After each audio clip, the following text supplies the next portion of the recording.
everyone, it's me, Lady, again. I'm sorry I haven't been around. It's just I have this busy life going, and only just now I'm able to do a review. So today, I am doing the Death Note movie by Netflix. Now, I was excited for this as, one, I'm a fan of Death Note. Two, considering the track record with Netflix, with their shows and movies, I was pretty excited to see what they do. What we got was meh. It was pretty meh. I mean, don't get me wrong, I liked it well enough. Even as a fan of the anime, I have not read the manga, by the way. I've only seen the anime. You can send your torch fires, I don't know, through a wormhole and it'd probably get to me. I don't know. But considering that there was so much hype for this movie, that how everything was, I was like meh. It was good and all. Like the camera work was pretty good. I could understand the story, what's going on. The lighting was real good. The actors, I think, did just fine. But one of my problems with the technical part, who picked out the music? Okay, there are some parts of the music that I actually did like, and it was amazing. And it suits like the chase scenes, the scenes where they're choosing who gets to be killed. But then you have some songs on there, you're like, what the hell? Such as the infamous climax where there's a song that's called "You Can't Live Without Your Love," but literally during that, spoiler, Light and Mia are hanging to each other, hanging on to this carousel to try to prevent themselves from falling. What ends up happening, they fall. Mia falls to her death. Light falls down to the water. But you're hearing this song about, like, I can't live without your love. And it's like mood dissonance. I was like so taken away from the scene that I was just like, this is not what I'm looking for. If I was choosing the music, that's not the song I would go for that scene. I would choose something more quiet, not like bombastic saying love, blah blah blah. I would do something quiet, like something that's similar to, spoiler alert, and Amazing Spider-Man 2, Gwen Stacy's death. Now the music in there was perfect for that scene because it shows like you don't know if Gwen Stacy's going to survive or not, and to see that she didn't, like, oh my god, your heart just breaks. Here with the song that they chose, it doesn't suit it at all. It's just like, really? This is not a very good music choice. Like, you could just put down What You Say, or And I'm Going to Love You, I Will Always Love You, or hell, put down Buenos Aires from Evita. That would just make much sense as what they chose for that. Or, I don't know. Hey, internet. Trying to make a meme out of this. Just try to make fun of this as much as you can. Just change the song. Anything would be better than this. Even Gangnam Style. And I've been ranting about this for too long. Okay. The actors were just fine, I guess. Like, you can tell that this is probably not their best work, considering most of the actors are from very critically acclaimed works. But I think they did just fine. Ryuk, with William Dafoe as him, is one of the best casting choices in this film. But, like, you can tell that William Dafoe was having a lot of fun with this character. But I did get a sense of a little bit of Green Goblin in there. So, like, there is, like, especially when he picks on Light and points out that he likes Mia more. So, Yeah, I got a little bit of Green Goblin from there. The actor who plays L, whose name escapes my mind for a second. I'm sorry about that. He did. I think he did really well. The one thing though that they had changed for L, and it makes me mad. They made him almost an emotional wreck by the end. Now I get it. Watari has been taken away from him, but the thing is, that's not what L will really do. What he will really do is that he'll keep a calm and collective persona about him. He'll keep his energy calm and cool as he figures out, where is Watari? What should I do? And like, I get it. They're trying to say maybe he had a stunted childhood, and considering what the evidence they showed us, that maybe, yeah, he had a stunted childhood. I'm sorry, no offense, but him as an emotional wreck, I don't like. Especially throughout the film, he's just making assumptions. Like, yeah, he kind of has some things to back him up, but like, no, you're just making guesses, and you just happen to be right. Give me concrete proof that this is what you think is going on. It seems a little weird that he figured out immediately that Light is Kira. Even L in the anime was having a little bit trouble trying to figure out who was Kira, and up to the last second, he never knew. So, it's just, ugh. But I love the little character tics that they did. So they kept denying his love for candy, how he walks, how he sits, how he holds things, and they did even a little bit of a mic tap when he had a news conference. And on top of that all, they made it that the fact that he was smart enough to figure it out that that Kira needed a face and a name, that he covered up his face and used his L persona. Now, we never get told what his real name is. Actually, none in the franchise, we never get told who L really is. We never find out his true identity. And that's what makes him so endearing. We're like, maybe this is the episode we're like, oh, we can see his name. Or maybe this is where they're going to reveal who he is, where he came from. But we never figure it out. And that's what makes us want to come back for more with this character. There's one scene that actually makes me mad. I know I'm jumping a little bit, but this one scene makes me absolutely mad. And unfortunately, this is true throughout the school system in America.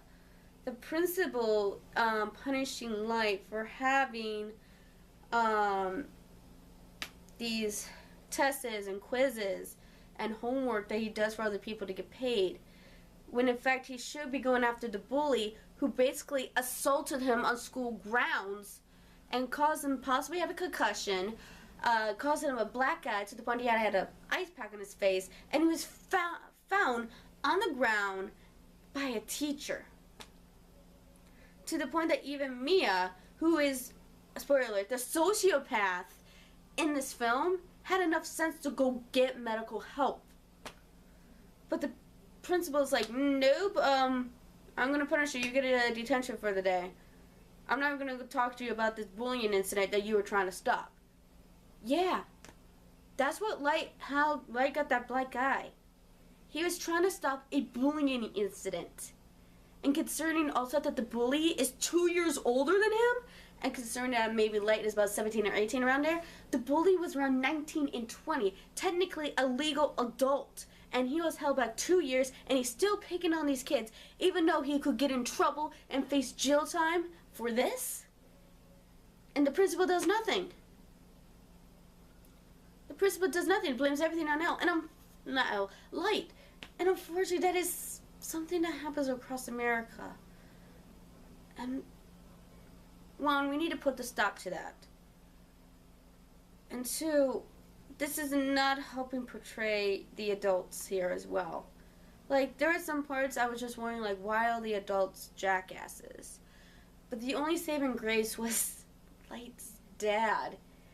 like once you understand his side of things, it makes a lot more sense. But unfortunately, he's the only adult I sympathize with, besides Watari. And also, by the way, Watari did not die for this.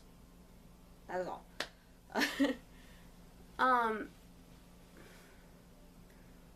So they changed the background of Mia and Light.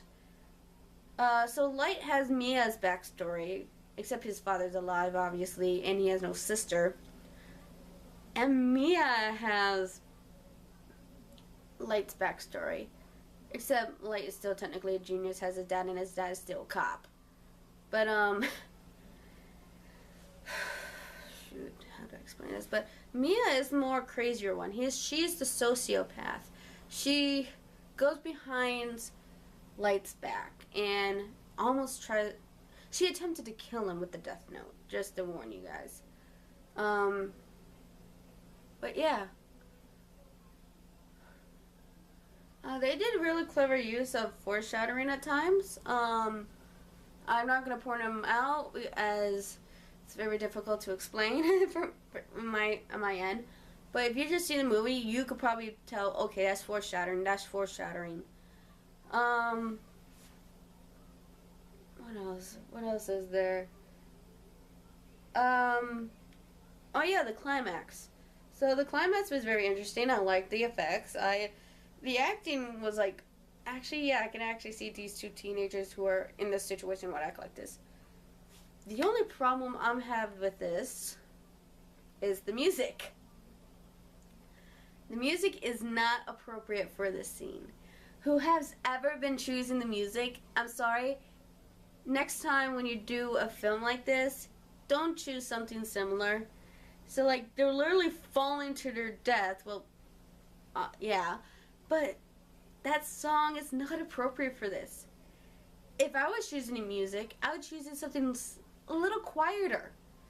Like, as if it's like broadening the emotions. Like, you know, one of these two, or one of these two are going to die, but you don't know if the other's going to die. So, and it's like building and building and building, and it's like everything cancels out because everything's going crazy, and they're like, you don't know what's going on. It's disorienting. That's what it's supposed to be. But instead, we get what seems to be a classic 80s rock love ballad. Now, I don't know what year this song came out, but that's what it will sound like to me. Like, you could have chose something like from Amazing Spider-Man 2 with Gwen Stacy's death. You could have done something like that. Like, if you watch the scene, you probably understand what I'm trying to say. Hold on, I got some notes.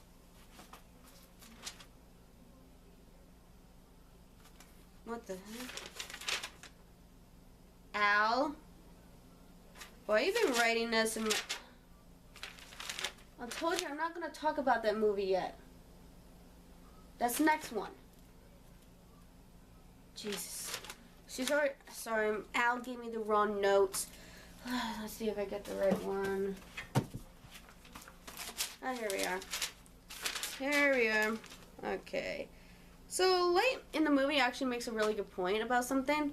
So, in the film, some followers of Kira, have created a website for those, for Kira to look for. And it's filled to the brim, with people who escaped the justice system. They got away with whatever they did. And Mia points out that, they can go and choose whoever they want. Everything's black and white in the world. Light, I think, at this point, is realizing his dad's philosophy when it comes to justice. It's like, well, we don't know if these are true or not. These could be very well rumors. This could be one person getting back at their significant other because they break up or something major happened in their lives. So we don't know what's really going on. So we got to be very careful on who we choose. which I liked. I liked the fact that they actually pointed out, like, not everything's black and white. There's circumstances, as well as someone could very well lying. And so that's what I liked about it. But then again, they gave Light a Draco with leather pants syndrome. For those who don't know, it's like making, it's the name's in there, it's making Draco Malfoy seem like the more hero, the sympathetic hero. Light is not supposed to be that. He's supposed to be this young man with a god complex, and you don't know what he's going to do when he wins, taking over the world. So, here they give him Draco and leather pants syndrome. That's what I'm calling it. I'm gonna agree with the Dom when he reviewed Death Note. They should have made it with different characters. It could be the same story. It could be a different detective, but he gets it all wrong, but somehow it still gets him to be right. It could be all different characters. Let's say, like, it could be two different characters with Light and Mia. It could be someone named Bob and his girlfriend Susie find the Death Note and run amok. And then a detective who is not trained by the same people who train L at all, somehow in the most bullshit way figured out that who they are. To me, that would have been fun. It'd be adding to something to the franchise. It could be adding a different story. It could be a spin-off. But what we got is the same characters with the same story, but the story is twisted around it to the point that we don't recognize it. And they focus on the romance parts of it. They focus on the love story. Death Note is not a love story. It's the battle of wits. It is a giant cat and mouse game. And the cat and mouse switches of who is who. It could be L, it could be Light. Who knows who's going to win? But the thing is, they tried. Yeah, Netflix actually tried. I think they were trying to, I think the screenwriters who originally wrote this had something else in mind, but somehow it got turned into a love story that just went wrong. It's a lot better than Dragon Ball Evolution. I gotta admit that. At least in this movie, they are trying to capture this, capture what the story is. Unfortunately, they got it wrong this time. Now, at the end of the film, they leave it as a sequel bait.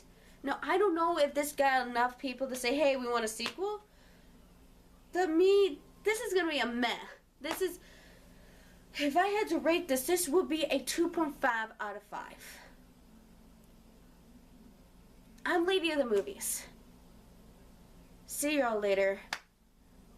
I gotta get some reading to do.